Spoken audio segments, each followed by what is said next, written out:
Hey girl, I am so excited that you are here today. If you've come across this podcast, just know that you are in the right place. If you are searching for freedom from unhealthy relationship with yourself, food, and your body, this is the show for you. We talk all things eating disorder recovery, disordered eating, and all of the ways, the strategies, the tools that are going to help you getting from starving or from binging to thriving and rocking it out at life. Because sis, you are worth so much more than this. So if you're new around here, welcome to the show. On the podcast today, we're talking about core beliefs because I did an episode, actually episode 171, the one right before this one, where I talk through the belief that you need to combat that little voice inside of your mind that is telling you all of those lies, and creating that belief and what that looks like for you in your life right now as you navigate this journey. But in today's show, I want to embellish a little bit on that and talk about the cycle of these core beliefs, where this developed in your life for you, because the reality is that we have beliefs and their role in our life, their foundation of where they came from, it stems and it reinforces the negative patterns that we're actually producing in our life right now, because we have valued these beliefs as the end all be all. And so when we can start identifying what those beliefs are, we can start changing them. And that's where the true magic happens. So let's dive into today's show. I cannot wait for you to listen to this one, friend. Hey girl, welcome to the Her Best Self podcast. I'm Lindsay Nickel, former competitive figure skater and perfectionist, turned God-led imperfect boy mom and digital CEO. If you find yourself constantly thinking about food and wondering if you'll wake up one day free from the obsessive thoughts and behaviors controlling your life, then I've created this podcast for you, because I know exactly what it's like to be a downright hot mess trapped in the destructive cycle of disordered eating. I finally found freedom, and you can too, girlfriend. So if you're ready to heal your relationship with food and body and break the chains of control and show up in your best health, then grab your favorite Tarjay journal and let's get to it, so you can start living your best life as your best self. I'm so excited to dive right into today's episode and talk with you about core beliefs, to really challenge you today to think about your fundamental core beliefs and how they have influenced where you are right now on this journey. Core beliefs are fundamental, deeply held beliefs. And we develop these beliefs often in early childhood or through significant life events. Eating disorders can stem from and reinforce negative core beliefs in our life that take literal years to dissect and to heal from. But the good news, sis, is that you're here. And you're wanting that healing more than anything right now. And that just simply means that you need a helping hand coming alongside you to help you through that process. Transformation and healing can begin when you can identify these fundamental truths that you are making the idol in your life, and you can stop fueling them so that you can actually change the behaviors that you're doing on a daily basis. So I want to start with the 3 types of core beliefs to set the stage for you. So the first is how you see yourself. And this is ginormous in terms of breeding the eating disorder that has overtaken your life. This can be shaped by early childhood experiences, your social influences, and personal achievements. The beliefs tied to how you see yourself are beliefs that are tied to your self-worth, your value, your self-competence, your skills, your abilities, your education, your self-identity, who you actually are at your core. This can certainly be influenced by caretakers in your life or overarching feedback and criticisms over the span of your life. These beliefs shape how you feel about you. And what's so imperative is that how you see yourself is the game changer, not only in recovery, but in lasting freedom from an eating disorder. because you truly have to heal this false identity that has been created of who you think you are. And you have to release that because that's just the eating disorder that's been lying to you. And you have to learn to be patient with yourself so that you can challenge this belief of who you actually are and create that version.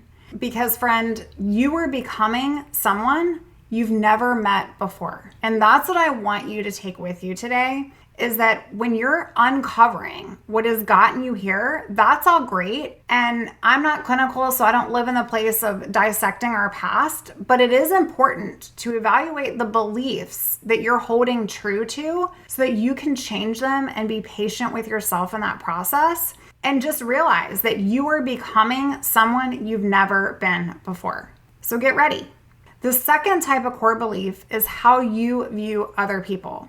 So this stems from experiences or judgments from people around you. Beliefs in this place of how you're viewing other people can be tied to trustworthiness. They can be tied to reliability. Maybe somebody growing up in your life was not present, or they weren't around a lot, or you couldn't depend upon them. Also, beliefs in this bucket are tied to goodwill and kindness. If you've been in an environment where there wasn't much kindness, if you grew up with this belief about other people's abilities or lack thereof to be able to help support you, for an example, that's going to change the way you feel about other people. Prejudices come into this category, as well as stereotypes come into play here. And it really is how you view other people. So maybe, like me, there was a lot of rejection in your life. And so you held on to that. If I can just be perfect, if I can see myself, enter the first category, if I can see myself as the best, if I can tie all of my worth and value to how I perform, then how other people view me, it will be positive. And I will have less rejection. And that's just a safety mechanism. And it is a coping mechanism when we turn to eating disorder patterns and behaviors. The third area and type of core belief is your perception of the world around you. And this is shaped by lived experiences. For positive experiences, it's shaped when you have that consistent, conscious need of being seen and heard and your expectations in life being met by your environment, as well as the negative form of this is from surviving trauma or years of unstable environments. And so you develop beliefs around safety, good or bad, whether this environment is safe or dangerous, whether I live in an abundance mindset or in a lack mindset. These beliefs are all about availability of resources and opportunities that you have, beliefs that are linked to, well, this is just how I grew up, or who I am, or I always struggle with money, or I will always struggle with my weight, or all of those things. And so they tie into these other core beliefs and they get ingrained into your mind. These beliefs about the perception of the world around you are also attached to the extent in which you have control over your life and around worldly events. The things we fear that are going on around us, we tend to want to grip on to a sense of stability. And so especially in times like that we're living now where it's crazy and we don't know what the economy is going to do and there's all these things being predicted by people and you want control and safety for yourself and for your family. And so many people can find themselves going down the slippery slope of an eating disorder because you're searching for that safety, and that's okay. But these core beliefs have an important role to play, not just in where you are and how you got here, but in their role in your recovery journey. And here's why. Eating disorder cycles are attached to all of these core beliefs. These beliefs, love, they affect your motivations, they affect your goals, they affect your life choices, they affect your desires to even want to find freedom from this. Think about this in the column of how you see yourself. When you feel like you're just not good enough, this is how you see yourself. This is not enforcing the ability for you to become better. It's not creating a momentum or an environment of motivation. It's actually doing the opposite. It leads and breeds perfectionism and restriction and rigidity. And in another example, is the thought of I'm unlovable. Like, who will want me? And if I gain weight, will my husband or my boyfriend even want to be with me? If you've thought those thoughts, this is all around your beliefs of how others view you and how you view others. And so this results in using food and in punishing your body with exercise as a means to control that and to try to prevent that. But guess what? What other people think of you is not your business. How you choose to show up in this world with the years and the days that you have here is your business. And I want you to choose to show up bold, and I want you to choose to show up big, and I want you to choose to show up as the best version of yourself. And another example, the world is unsafe, and so I must perform relative to expectations of what everyone else around me sees me as, because I view myself up here.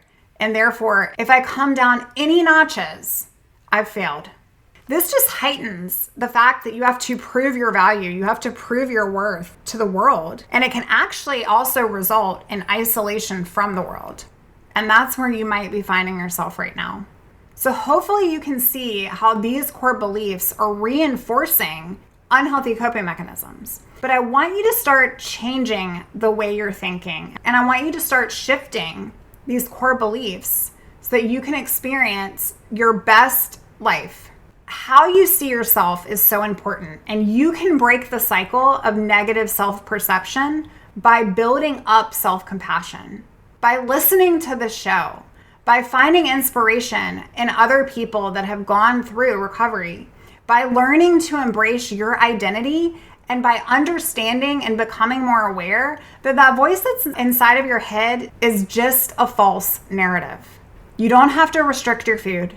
You don't have to earn your food. You don't have to bargain and compensate with your food.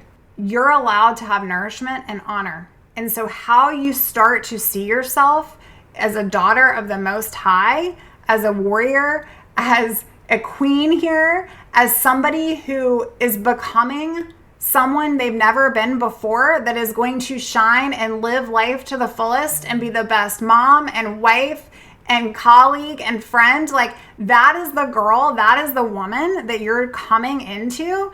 And when you start showing up, seeing yourself like that, you have less days where you're tied to that negative self-worth.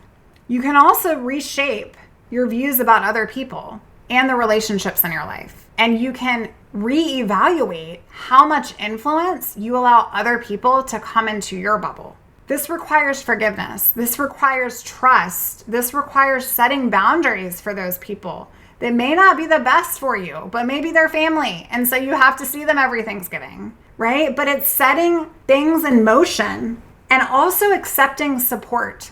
But the biggest thing here in terms of how you view other people is stop comparing yourself to other people. No one truly cares, and I know this is hard to hear, no one truly cares what you're doing in your recovery. No one truly cares when they see you regaining weight outside of those that are closest to you and want what's best for you, who are actually for you in your corner, cheering you on, going, girlfriend, oh my gosh, I am so excited that you are taking your life back.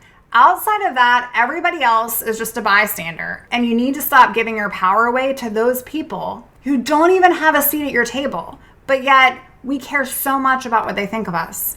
That is what's going to keep you stuck. And then the third area is that we can transform our worldviews as well. Challenge wellness culture, friend. I mean, literally look at societal messages that you're saying about body image and about success and challenge them. Stand up for your truth. Create personal meaning and purpose so that you can give back positively to the world beyond the disorder, and so that you can change this place, because we need more women standing up for this truth. And stay away from processed bodies. I'm going to say that again. Stay away from processed bodies rather than processed foods. We have to stop living and breeding a culture where our daughters and our daughters' daughters feel that they're wrong for being in their own body. We're just going to keep creating this negative cycle in future generations. Be the change, sis. You get to be it. And so I encourage you today to recognize how these 3 types of core beliefs are impacting your life and your journey forward. And I'm going to leave you with this. You either quit or you get to keep going. They both hurt. You get to quit or you get to keep going, and they're both going to hurt. So today I want to encourage you to choose your hurt wisely and continue to learn as you're growing and healing and becoming, because you're worth it. How you see yourself can change.